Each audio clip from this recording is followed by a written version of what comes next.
Once, a long time ago, in a land many, many miles from your homes, there lived a young man named Jack and his widowed mother. They were very, very poor.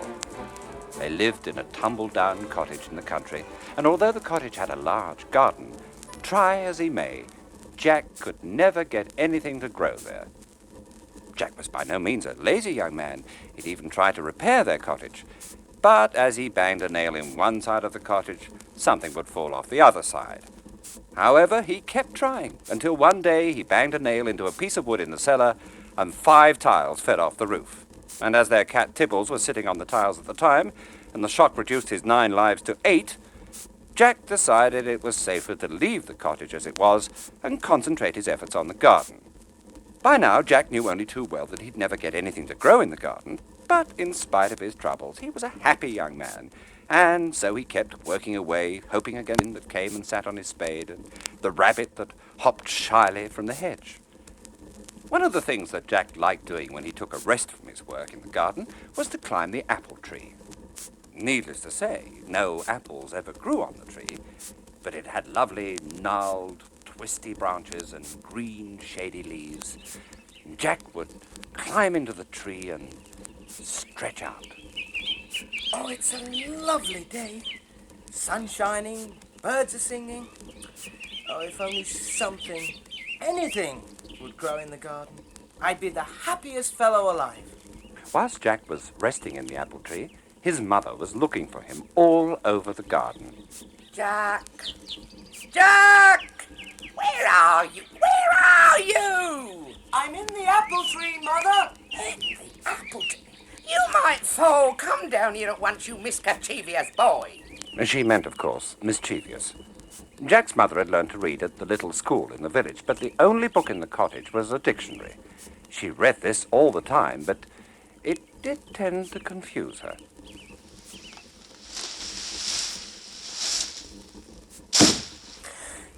Here I am, Mother. Oh, it's quite all right.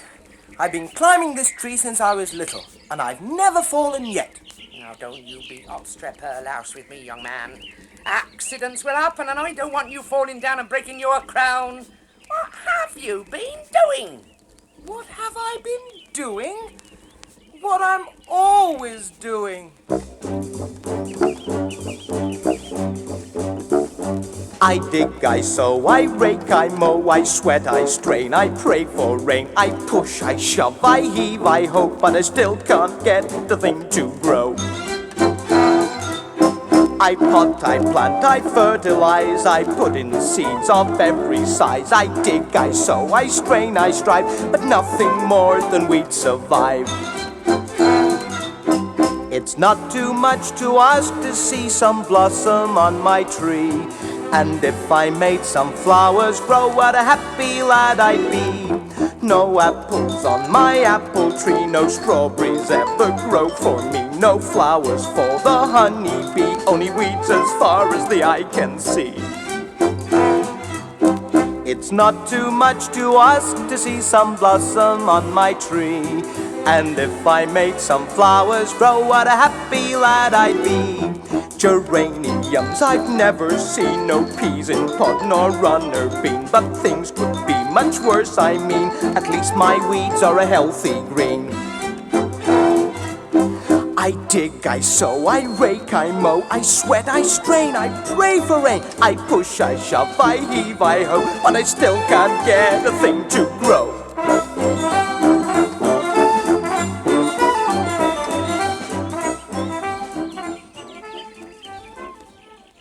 Oh, I'm so fed up of trying to make anything grow. Oh, well, cheer up. I got some bad news for you. What do you mean, cheer up? I've got some bad news for you. Bad news doesn't cheer anyone up. I know. That's why I want you to cheer up before I tell you the bad news. I couldn't bear to tell you bad news when you're already miserable. So I want you to cheer up first. I give up. Just tell me the news, Mother. I'll try to take it on the chin. No! I'm not going to hit you, Jack. I just want to tell me some bad news. I know. Well, come on, tell me. I've got to sell Milky White. Oh, no! Oh, yes. It's the only way we can manage. Milky White was their cow, and although she provided Jack and his mother with milk and cream and butter and cheese, she wasn't just a cow. She was practically one of the family. It would be like selling your pet dog or cat. Unthinkable. It's unthinkable. We can't sell Milky White. We got to. We got no money and the rent's got to be paid. I used to be able to scrape together enough money for the rent by selling cream and cheese and butter to travellers passing by the cottage, but no one ever comes this way now. That was only too true. People were frightened to travel far from their homes as a wicked giant had been terrorizing the land. Even the king's only daughter, the beautiful Princess Marigold, had been snatched from the palace gardens by the giant. If the king's only daughter wasn't safe, surrounded by the palace guards, what chance had ordinary people? I know, but selling Milky White... Now don't you get argumentative. I don't want to sell her no more than you do, but I got to. So off with you to the market. Oh, very well. Jack walked sadly to the part of the garden where Milky White was happily munching grass. She looked up as Jack walked towards her and mooed a greeting. Hello, Milky White. Oh, Milky White. I don't know how to tell you this, but you see, we've no money to pay the rent, so we've got to sell you. But if we were turned out of the cottage and didn't have a home, you wouldn't have a home either. So perhaps it's for the best. But I shall miss you, Milky White. You've been a really good friend to me. Mind you, I haven't been a bad friend to you either. Remember when you ate the cabbages in the squire's kitchen garden, and I took the blame? Then I swung on Farmer Higgins' gate and broke it, and you took the blame. I'm not sure that was quite fair. Milky White gave Jack's chin a lick to show that she hadn't mind being blamed for the broken gate. Well, I suppose we'd better be going. Jack got a piece of rope, tied it around Milky White's neck, and started leading her to market. He was so sad at the thought of parting with his old friend that he didn't care any more that it was a nice day and the sun was shining or that the birds were singing fit to bust their feathers. All he could think about was that he'd got to sell Milky White. When he'd gone a couple of miles, he turned a bend in the road, and there, sitting on a grassy bank amongst the dandelions and daisies, was a little old chap wearing brightly coloured clothes. If Jack had looked closely at the little man, he would have seen that he had long, pointed ears, bright, merry eyes, and a round, mischievous face. In fact, he looked extraordinarily like a pixie. Good day to you, young man. As far as I'm concerned, there's nothing good about it, sir. Why? What's the matter, young fella? Oh, it's a lovely diddly-iddly-eye day. Oh, I can't burden you with my troubles. You've probably got troubles of your own. Oh, not so many. Not so very many. Now, what's the matter? Well, I'm on my way to market. Oh, there's nothing very sad about that. There's a lot of fun to be at market. You can watch the dancing bear. Look at the pretty girls. Eat a gingerbread or two. You don't understand. I've got to sell my cow, Milky White. And I'm very fond of her. But we've got to sell her because we've no money to pay the rent. You don't want to sell her, eh? It's the last thing in the world I want to do. Supposing I saved you a trip into market. I'll buy Milky White from you. I'd give her a good home. Take good care of her, I promise. Well, how much will you give me for her? These beans. The little old man took a leather pouch from his belt and offered it to Jack. Beans? You must think I'm daft. In any case, nothing will ever grow in our garden. I know. How do you know? Never mind that. These beans will grow. These are magic beans. Magic beans? Oh, go on. There's no such thing as magic. No such thing as magic. Oh. Magic is a marvelous thing. It helps the world go round. It puts the pom in tiddle-om-pom-pom-pom. Magic is a wonderful thing. It makes the songbird sing. It puts the ting in ting-a-ling-ling-a-ling. Tiddle-om-pom, ting-a-ling-ling. Magic is a most enchanting thing. Magic is a magical thing. It makes the flowers grow. It puts the awe in every surprise you know.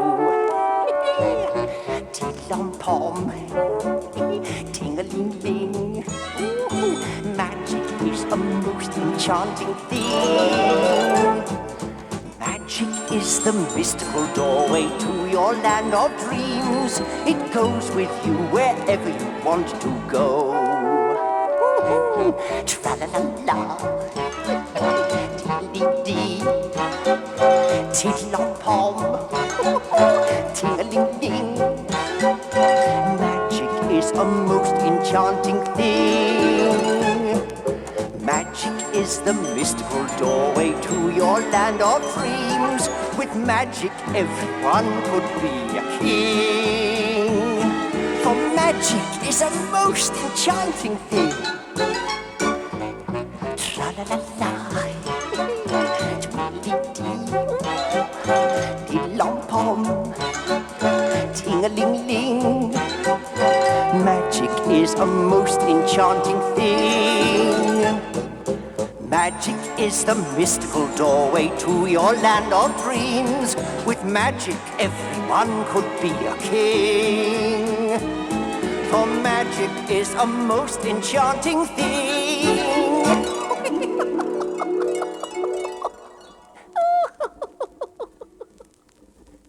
All the same.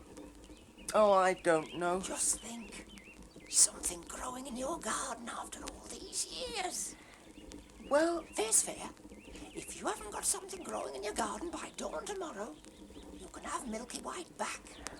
all right. Jack handed Milky White's halter to the little old man and sadly said goodbye. Just you be kind to her now. I will be, I promise. Jack turned back down the road and started to walk towards home. When he'd walked a couple of yards, he turned back to wave goodbye, but the little old man and Milky White had vanished as if by magic. When Jack got home, his mother was very surprised to see him. It was many miles to market, and she hadn't expected him back until dusk. Hello, Jack. I see you sold Milky White. How much you get for it? You'll never guess, Mother. He took the leather pouch the little old man had given him from his pocket. Oh, you don't say 2 gold pieces. Hey, was it 3?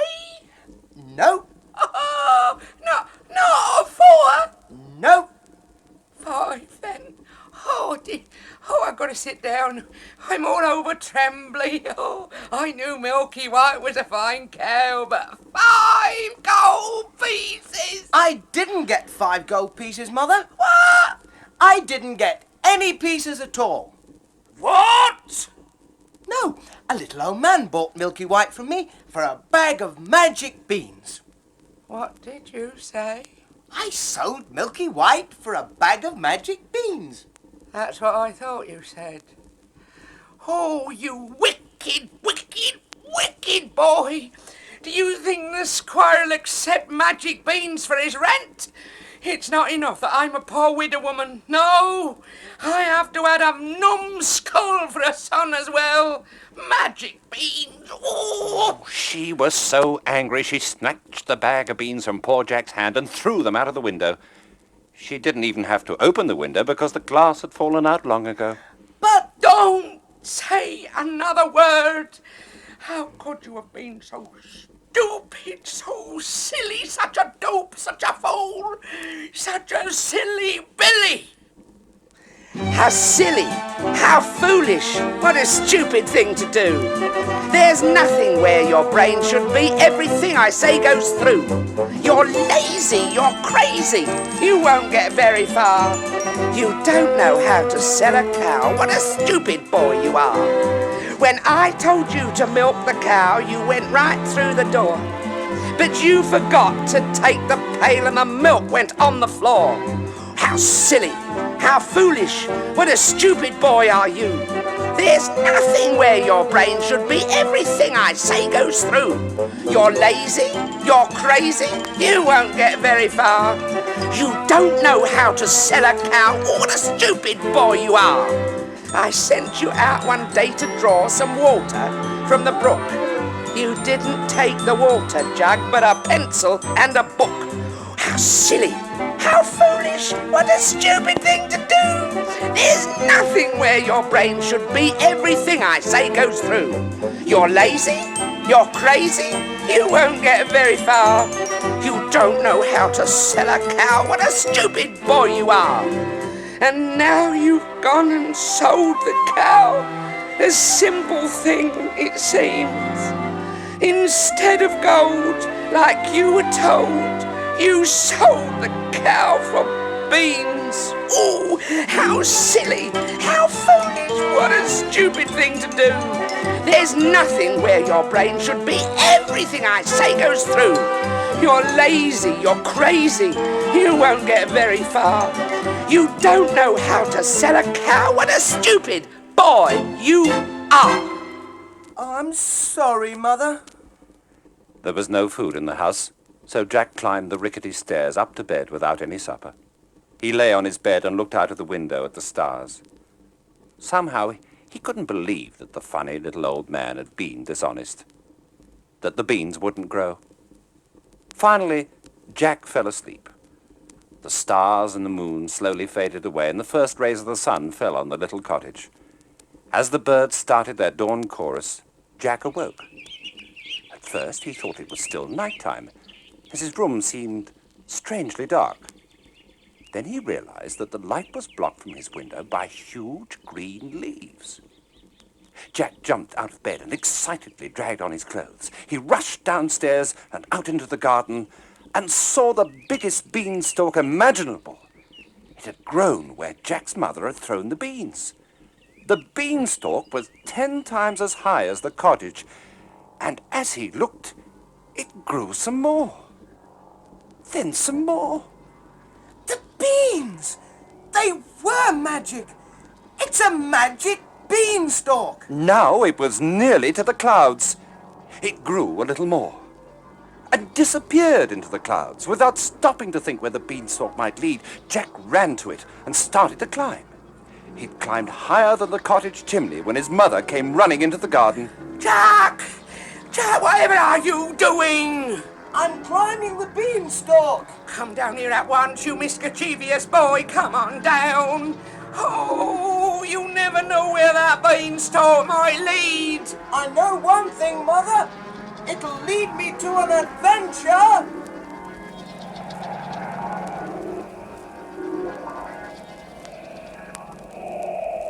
Jack climbed the beanstalk until he reached the clouds. Looking down, his cottage looked even smaller than a doll's house. Then he was in the clouds, and the clouds swirled around him. He could see nothing below, nothing above. The beanstalk swayed in the wind, but still Jack climbed on. The clouds started to thin out, and Jack could see the light of the sun above him. And finally, he saw the end of the beanstalk. He climbed out of the clouds. The end of the beanstalk was almost against the battlements of the biggest castle Jack had ever seen, even bigger than the king's castle.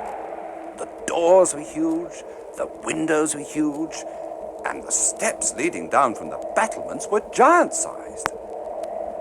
A terrible thought struck. Have I climbed onto the castle of the wicked giant? If I have, I'm going straight back down the beanstalk. I don't want to end up in a giant-sized pie. He put one foot back on the beanstalk, then another. and another thought struck him. If this is the giant's castle, and it certainly looks like it, then the Princess Marigold must be here. I must try to rescue her. If it's not too late. Jack climbed back onto the battlements. After all, The steps on the battlements were so big that Jack had to jump down each time as if he was jumping off a wall. He was quite breathless when he reached the bottom. He sat down in a heap in the castle courtyard, and then out of the corner of his eye, he saw the biggest pair of feet he'd ever seen. He sat very still and thought, if I don't move, maybe he won't notice me. Or he'll think I'm a mouse or something. Or are there giant-sized mice in a giant's castle? What are you doing here, little man? Jack had been noticed, not by the giant, but by the giant's wife. She bent down and picked Jack up. Good morning, madame. Oh, you'd better be gone from here, little man. My husband, the giant, eats little lads like you for his breakfast. I'm afraid I can't leave until I've rescued the Princess Marigold. That is, if your husband hasn't eaten her for supper. No, she's still here. The giant wants her fattened up a bit. She's a wee bit skinny, but she's a nice girl. So I give her just enough food to keep her going, but not enough to fatten her up. I don't know what would happen to me if the giant found out, though. Madame, you appear to have a kind heart, even if you are married to a wicked giant. Oh, it's not that bad. Would you help me to rescue the princess? Oh, well... You wouldn't want a nice girl like that to end up in a sausage roll, now, would you? Or a haggis, maybe. Morag, woman! Where's my breakfast? Oh, please help me. Oh, very well. She pushed Jack into her apron pocket and pulled a handkerchief over him. It was rather like hiding under the sheets in a large bed. A couple of stitches had come undone at the side of the pocket, and so Jack was able to look out and see where he was going. The giant's wife walked across the castle courtyard and into the kitchen. The giant was sitting at the kitchen table. He really was a fearsome-looking creature. Where's my breakfast, Morag? Oh, please help me. If you don't help me, you'll have me for breakfast. The giant suddenly sniffed. He looked around the kitchen. He sniffed again, and then he roared. I smell my breakfast in the air. I know that flavor anywhere. I'll follow my nose, and he'll be there. Fi Fo Fum. Be he alive or be he dead, I'll grind his bones to make my bread. I'll bake his arms and boil his head. Fi Fo Fum. I'll have his fingers with my toes, leg of an Englishman I'll roast, 'cause that's the taste I like the most. Fi Fo Fum. Batter his brains and stew his thumb. I'll fry his ears and roast his tum.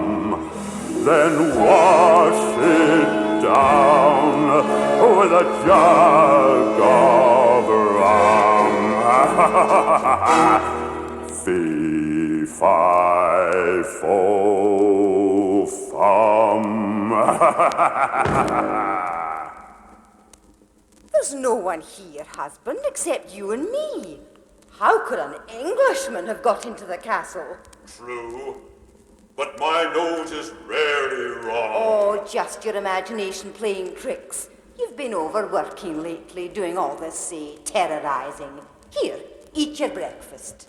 The giant seemed satisfied by his wife's explanation, and Jack sighed with relief. From his spy hole in the apron pocket, Jack saw the giant's wife put a huge loaf of bread on the table, a great piece of bacon, and a massive jug of ale. Fetch my magic hen! The giant's wife picked up an ordinary-sized hen from a basket by the kitchen range. Nothing very magic-looking about her, thought Jack. She looks just like our hen Matilda at home. Now, little hen, lay your master an egg!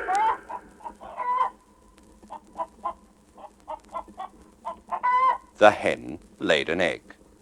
The giant pushed her aside and snatched the egg, then held it up to the light. As the sunlight touched the egg, it sparkled and shone. The egg was solid gold. Ah, Matilda certainly can't do that, thought Jack. That looks like a pretty useful hen to have, although the giant didn't seem to appreciate her. I feel like a snooze after my breakfast. Morag, bring my harp, woman! The giant's wife carried a beautiful golden harp across the room and set it down on the table. To Jack's amazement, the harp started to play without anyone touching it.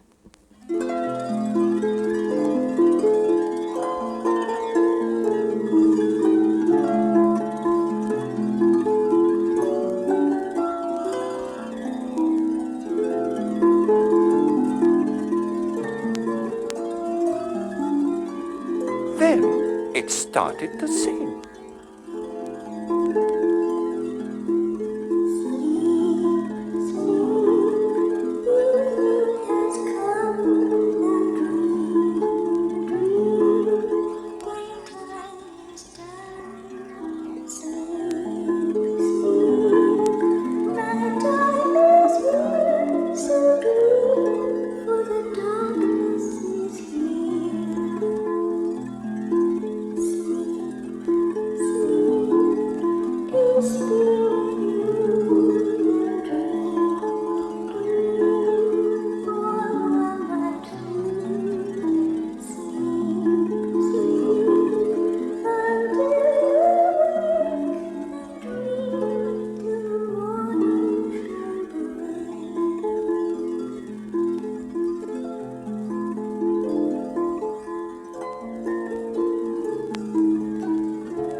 The lullaby was so lovely that Jack started to feel quite sleepy.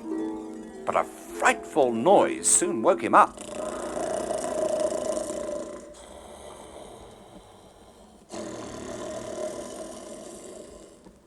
It was the giant snoring. After a moment, the giant's wife tiptoed out of the kitchen and up some stairs leading to a turret.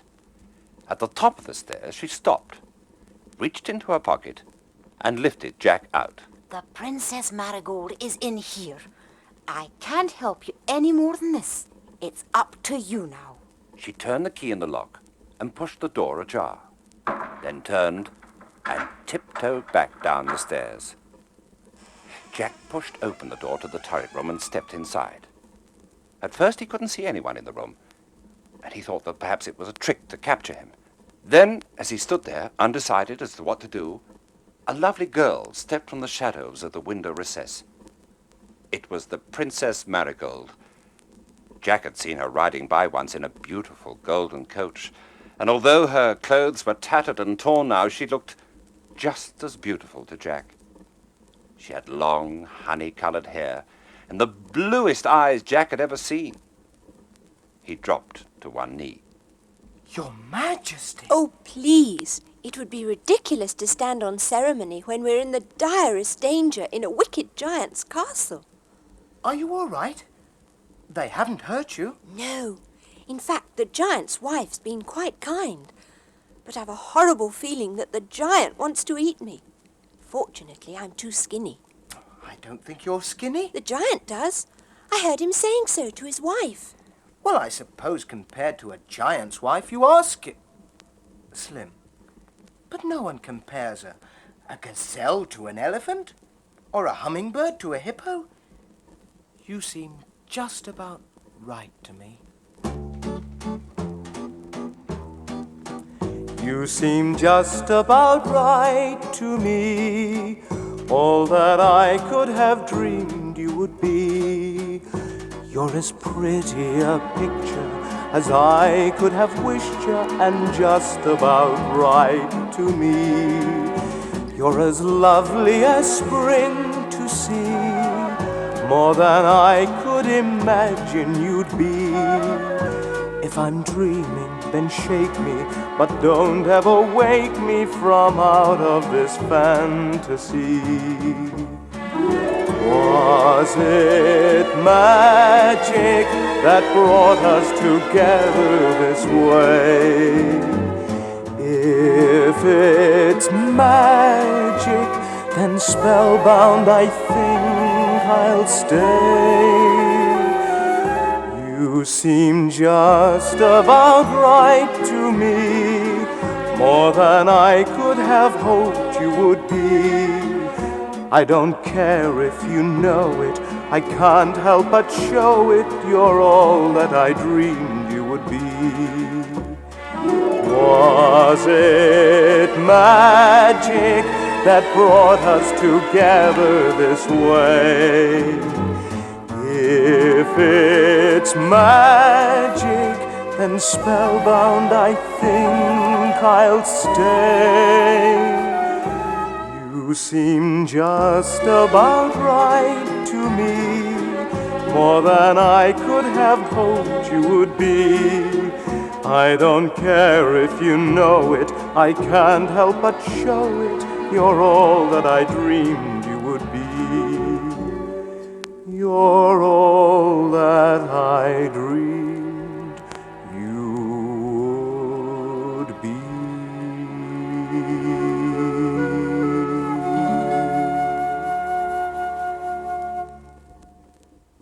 You seem very nice to me, too.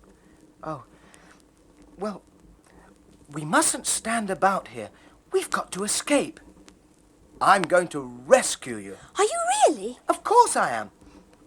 At least I hope I am. We'll have to creep out through the kitchen.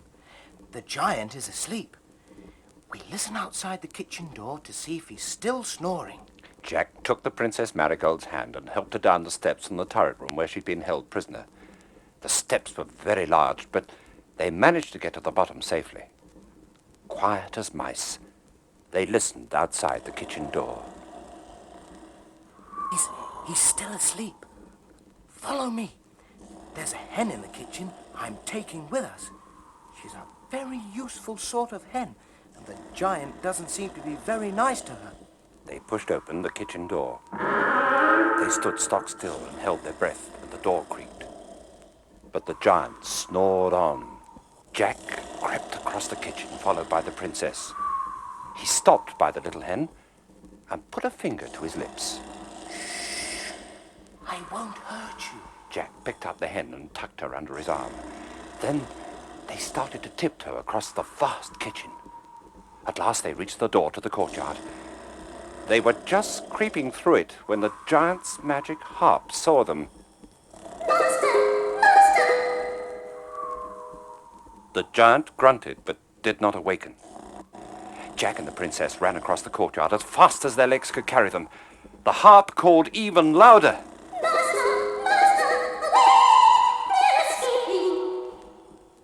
This time the giant did awaken. He staggered to his feet. Escaping? Who's escaping?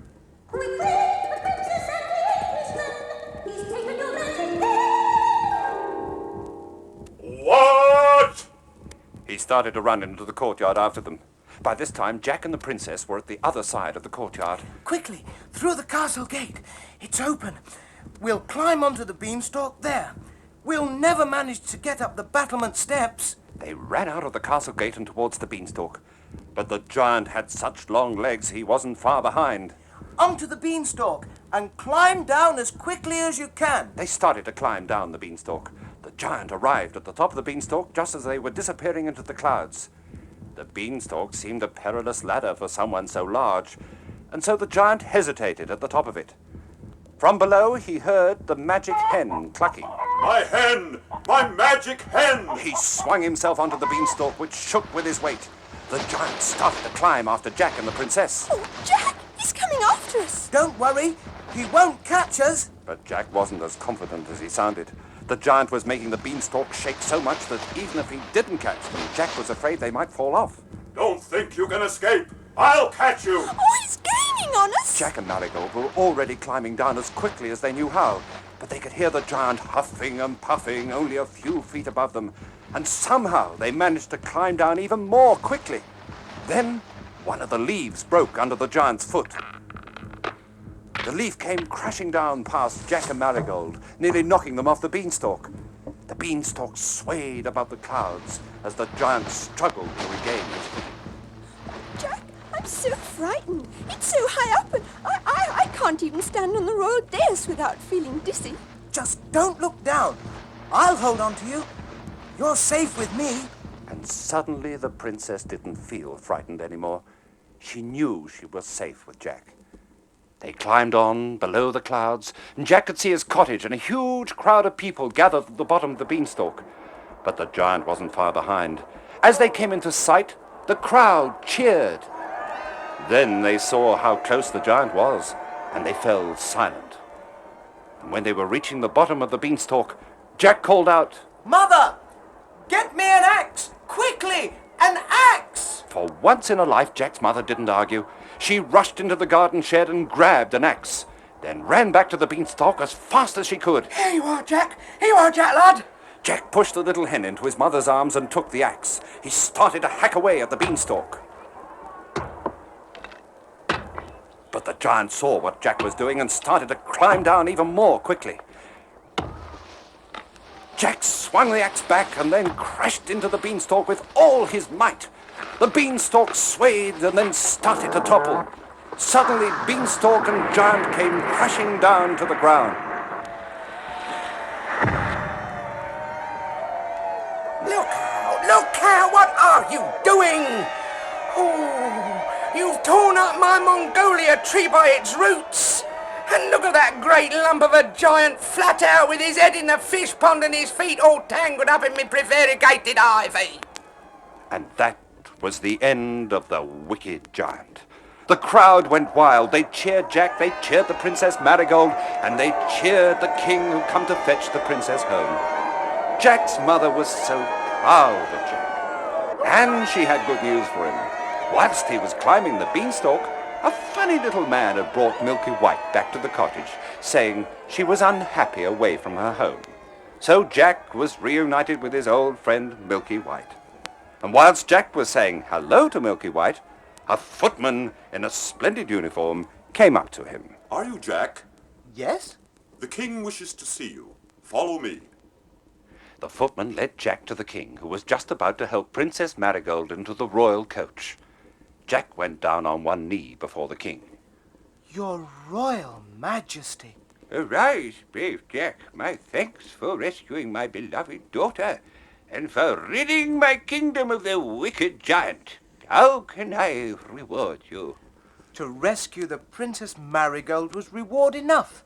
Then, because he was an honest young man, he added, Besides, I have the giant's magic hen, which lays golden eggs. My mother and I will never be poor again. I think my daughter wishes to speak with you, Jack. The king tactfully turned aside so that the young people could talk by themselves. I'll never forget you, Jack. Will you visit us at the palace? My father's giving a ball to celebrate my safe return. I'll be sending you an invitation. Your Highness. Marigold. Marigold? I can't come to the ball. I'm just a simple sort of chap. But well, you'll be marrying a prince one day. And I I don't want to marry a prince, Jack. You seem just about right to me, all that I could have dreamed you would be. You're so charming and handsome, you're worth a king's ransom, and just about right to me. You're as lovely as spring to see, more than I could imagine you'd be. If I'm dreaming, then shake me, but don't ever wake me from out of this fantasy. Was it magic that brought us together this way? If it's magic, then spellbound I think I'll stay.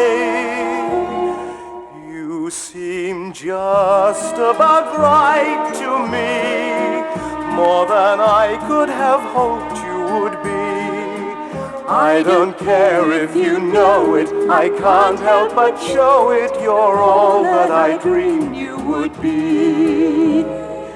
You're all that I dreamed you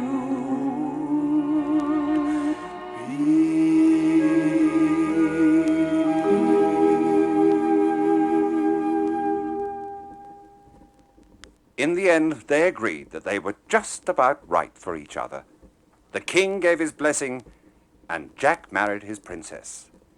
As they were driving through the cheering crowds on their wedding day in a beautiful golden coach drawn by 6 pure white horses, everyone knew they'd live happily ever after.